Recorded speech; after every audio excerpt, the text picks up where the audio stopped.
Good morning. Good morning. How are you doing this morning? Good. You? You're good? I'm doing well, thanks. Oh yes, I got these this summer, emoji socks. I save them. I don't wear them on like weekdays because I save them for church because they're so favorite.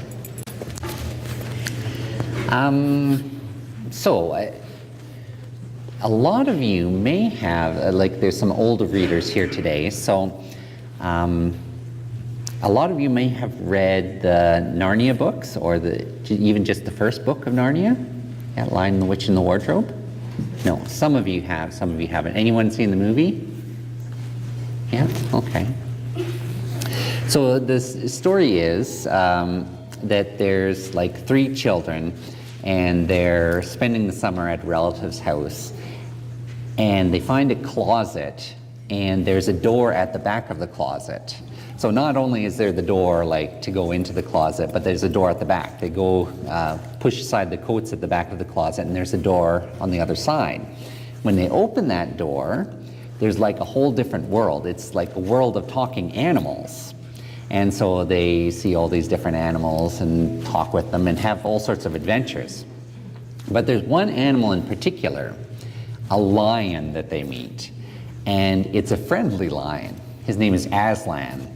And so they're just enthralled by this lion because, I mean, it's like a giant kitty cat, of course. And he's friendly, so, they get to put their hands in his mane and pet his side. It's nice to pet a cat, but this is like a cat you could go for a walk and pet it because it's so big. So they love Aslan. But one day they see Aslan when he's angry. And of course, being an angry lion, he roars and he's got his squinched up face. You know how cats can kind of squinch up their face and put their ears up and they look, oh yeah. So I've seen pictures of your cat playing with your dog on Facebook. But your cat can get angry too? And I guess their ears go back, don't they? And they kind of scrunch up their face. So yeah, I mean, it's alarming enough to see a cat, like a little kitty cat, do that. But to see a lion do that, ears back, roar, face all scrunched up, the kids were like, this is so scary. And they think, well, what's the matter? I thought this lion was friendly. And someone says to them, well, Aslan is friendly, but he's not a tame lion. He's still a lion. He won't do everything you want him to do. And so when I was naming the Wild Goose Club, I know, it's kind of a funny name, isn't it? But there was a reason that I named it that.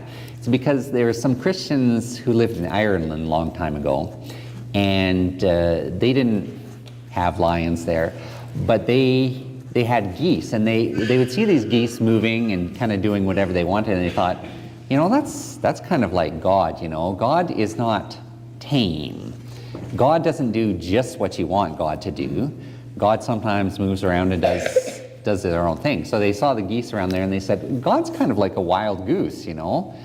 Sometimes, you don't know where this goose is leading you, what these geese are doing. Sometimes geese can be kind of angry too.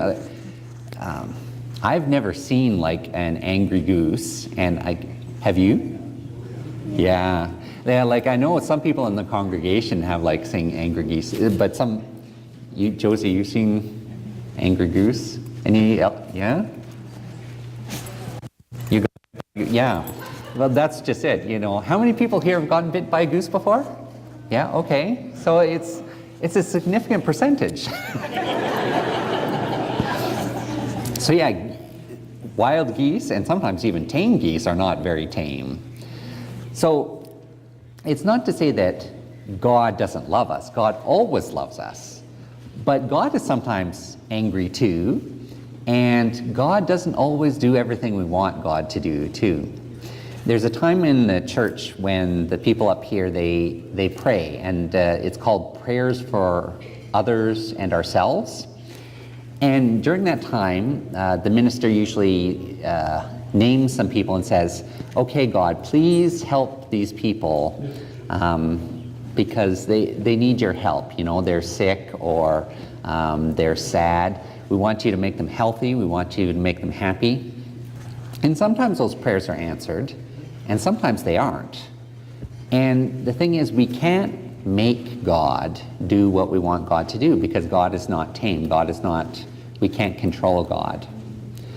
But we know that whatever happens in our lives, that God loves us and that God is always with us and that God will guide us in the right ways.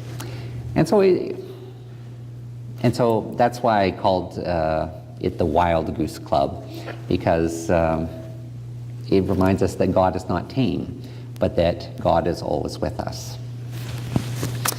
So we're going to go downstairs, all of us, even the junior youth today, and Adrian will be up. She has an announcement to make shortly.